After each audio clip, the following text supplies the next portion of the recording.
empreendedor, ele tem que ter sangue na veia e vontade de fazer acontecer e não pode ter medo de errar.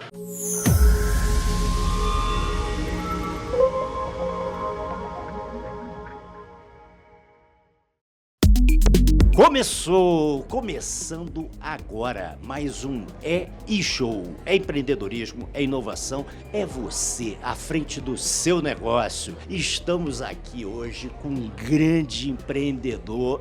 O homem tem uma trajetória empreendedora fantástica. Sérgio Bocaiúva, que eu vou apresentar agora para vocês.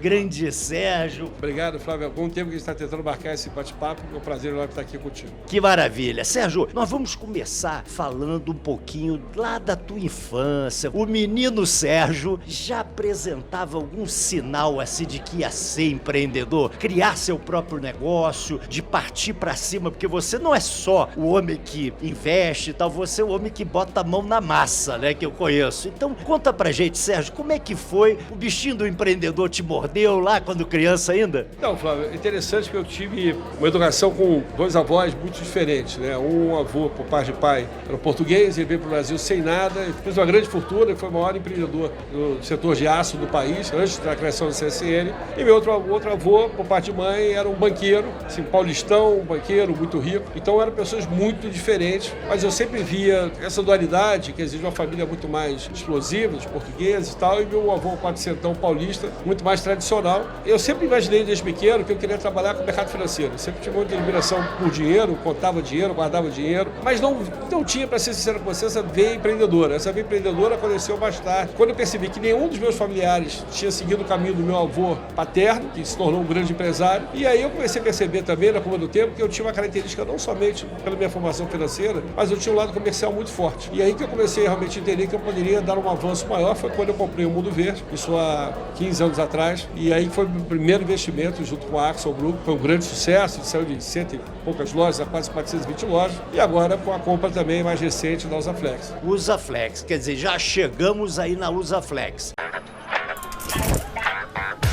Todo dia, um mundo de possibilidades, milhares de decisões e uma certeza. Eu vou escolher o que me faz sentir bem. Já pensou em tudo que você poderia fazer se estivesse sempre confortável? Todo dia, eu escolho viver o conforto e ele me deixa livre para viver ao máximo. Usaflex, a liberdade do conforto.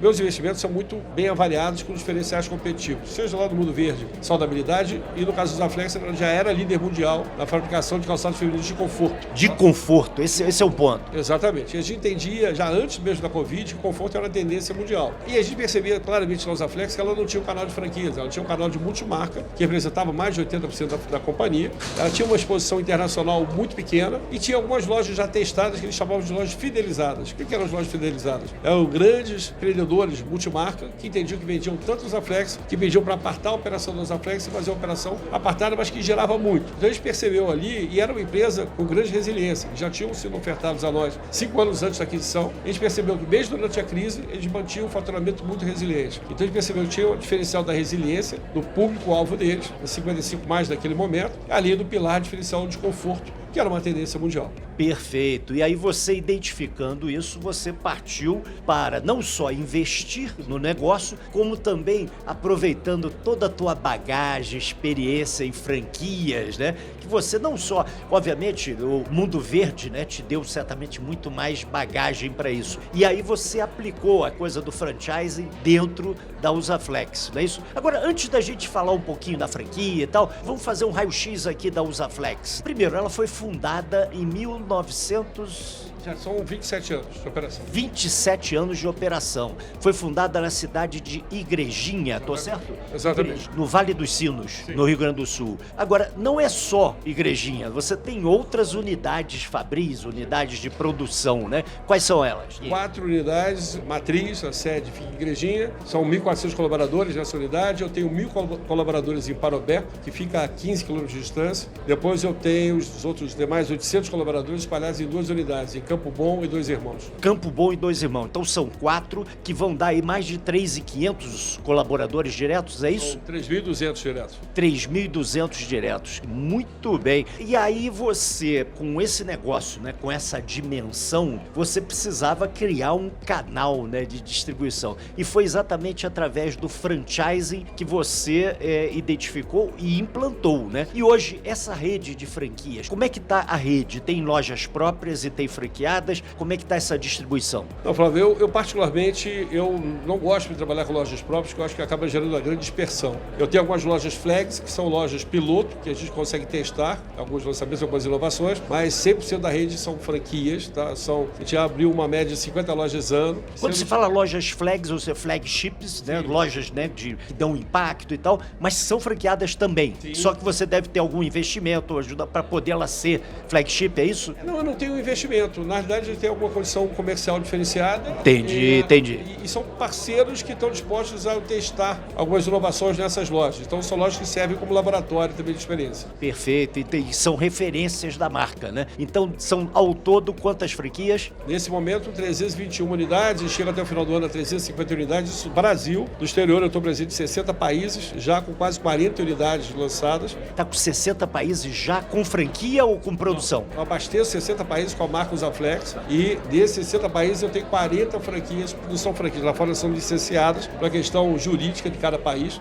40 unidades espalhadas em alguns desses países. Quais os países onde tem mais, vamos dizer assim? O Brasil como um todo, quase 70% da exportação é América Latina, tá? Isso com todos os players calçadistas brasileiros. No nosso caso não é diferente. O Equador, nesse momento, está com 8 operações e deve chegar a 20 operações nos próximos 2 anos. Então, estou abrindo agora também Peru, acabei de abrir a primeira loja nos Estados Unidos. Então, a gente está realmente todo o Oriente Médio, a Europa, então a gente está bem espalhado. E você usa master franquia nesses países ou é franquia mesmo? Tá, franquia mesmo. Tem gente sua em cada país desse trabalhando ou daqui você coordena isso? Não, eu acabo monitorando a operação Brasil. Na verdade, a gente sempre acaba optando por grandes parceiros que já são ou lojistas locais ou distribuidores da nossa marca. Eles acabam se transformando e visitando operações, principalmente nas feiras nacionais, quando eles estão conosco também na fábrica, eles entendem que esse modelo está tendo grande sucesso, eles acabam trocando informações, figurinhas e acabam guiando também para essa operação. Aí vira bandeira e passa a ser uma loja Usaflex.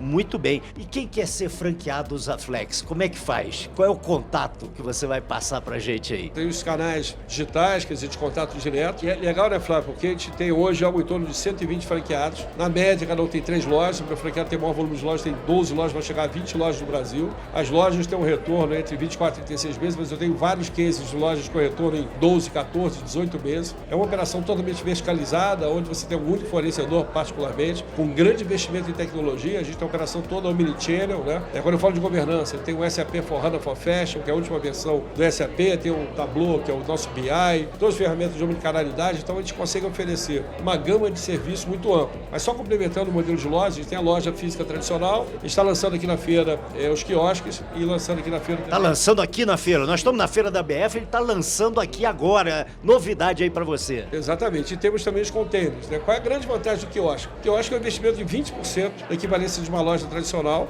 E quanto é esse investimento? Numa tradicional, vamos lá, fazer um raio-x rápido aqui, tradicional quanto custa? Em torno de R$450 mil. 450. O quiosque é algo em torno de R$60 mil e no meu container é algo em torno de R$220 mil.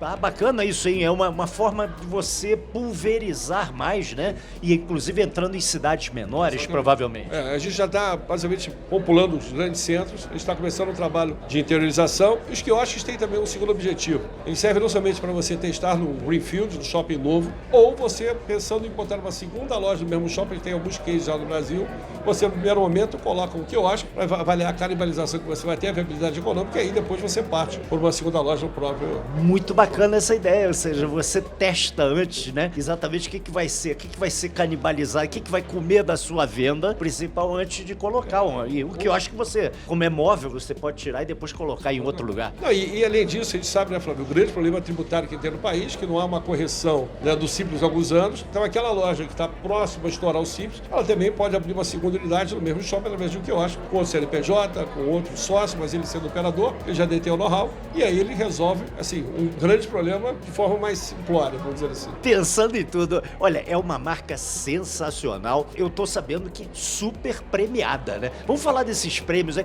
Tem inclusive prêmio de quem trabalha na Usaflex, né? Que é o Great Place to Work, não é isso? Soube que vocês ganharam já 2 anos? 7 anos consecutivos, né? 7 anos consecutivos. A gente é a única empresa calçadista que detém esse prêmio por 7 anos. Após a minha entrada na Usaflex, é que o setor começou a entender que era um prêmio importante. Eu sempre falo, Flávio, que quando eu invisto, parte do meu sucesso está por investir em empresas com diferencial competitivo, parte do meu sucesso está em respeitar a cultura e o propósito da companhia. Então, no meu caso, somos cariocas, nos encontramos na praia, né, caminhando de vez em quando. Isso. Mas, efetivamente, eu deixo a sede da companhia onde ela foi constituída, porque lá está o DNA da companhia. Eu me desloco semanalmente, saio do Rio, vou para Porto Alegre pego o carro, vou para a igrejinha, fica a 1 hora de Porto Alegre, porque lá está o DNA da empresa. Então, eu sempre respeito muito o DNA. E eu também entendo que um dos pilares importantes é pessoas e inovação. Então, com relação a pessoas, com relação à tragédia do Sul, de todo o suporte que a gente deu, férias coletivas, antecipação 13º, salário, a gente entende que é o grande pilar do imóvel e empresa. Então, investir em inovação, tecnologia,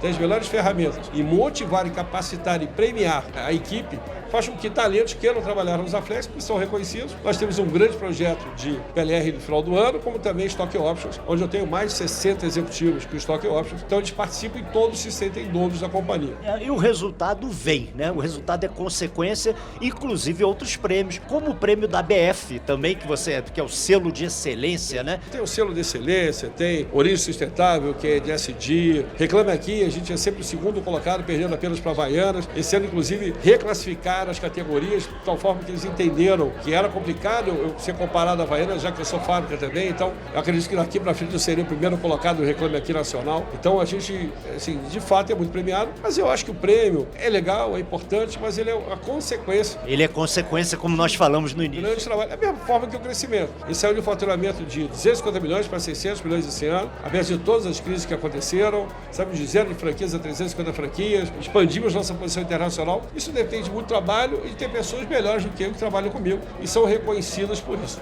E por isso que estão comigo, então, cada vez mais se entregando, porque eles se sentem donos do negócio. Isso que é importante. Não importa se é um diretor, se é um faxineiro, se é um porteiro, se é um supervisor, todos ali têm um olhar de dono. Desde o apagar a luz, a se preocupar em atender bem o cliente que está na recepção e aí por diante. Perfeito, perfeito. Aqui não pode faltar de jeito nenhum 2 perguntas. A primeira pergunta é: aonde está a grande sacada do Sérgio na sua trajetória de sucesso que você tem? Onde está a grande sacada? Flávio, eu desde cedo, e nós somos de uma geração já passada, eu fiz 59 anos agora recentemente, naquela ocasião eu era muito criticado que eu ficava no máximo 3 anos e meio em cada companhia, era muito comum você ficar 10 anos. Isso fez com que eu conseguisse, quer dizer, trabalhar em empresas em segmentos muito diferentes. Eu fui head da Caterpillar no Brasil, fui Bob's, reestruturei o Bob's e acabei ajudando a vender o Bob's, depois eu fui em Beleza, em Cosméticos, fui Andrade Gutierrez. Então eu acho que um dos segredos foi escolher as empresas que eu queria trabalhar em segmentos totalmente diferentes.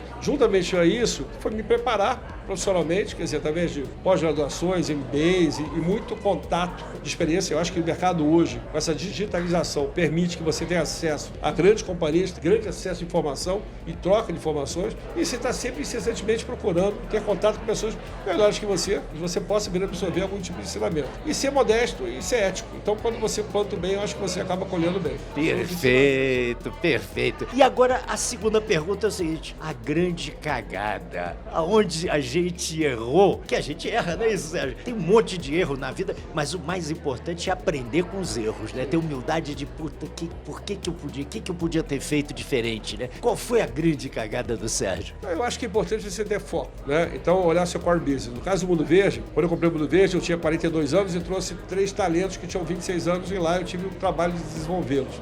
Hoje são grandes executivos de mercado, estão muito bem pontuados, mas eles, por serem muito jovens, eles entendiam que eu tinha que criar uma rede de fast food saudável. E porque era uma pegada que estava valendo a pena, fazer sucesso, eu entendia que não. Mas eu gosto também de fazer da minha curva de aprendizado e desenvolvimento das pessoas, deixar que eles errem. Então eu projetei, cheguei para o meu sócio, que é o fundo, falei, cara, vamos testar. Eu acho que não vai dar certo, mas a gente vai gastar na ocasião R$2 milhões. Montamos uma pequena rede, não associei a marca Mundo Verde e aconteceu exatamente o que eu tinha imaginado. Por eu não associar a marca, por medo de contaminação. Eu não tinha também foco, porque eu crescia barbaramente. Basta dizer, quando eu vendi o Mundo Verde, eu crescia 44% sem store sales. Então, esse era um crescimento virtuoso, né? Eu trouxe muitas tendências para o Brasil. E aí a gente não teve foco para a operação. Eu chamei na ocasião a Camila Farani, que depois se desenvolveu, virou Shark Tank, que hoje é a personalidade nacional, que foi minha pupila, foi quem eu convidei para tocar o projeto no início. Também era uma jovem, tinha experiência quase que nenhuma, sofria, chorava comigo, era muito divertido. Mas efetivamente ali eu acho que foi um exemplo de como você tem que ter foco. Valeu de experiência, não tanto para mim, que eu já sabia que não ia dar certo. Eu só medi o quanto que ia perder. Poderia ter dado certo ser uma grande tacada, também tem isso. Quem não arrisca, né, não tem um grande prêmio, né? Exatamente. Aquela questão do risco e retorno. Mas eu tinha certeza que por uma questão de foco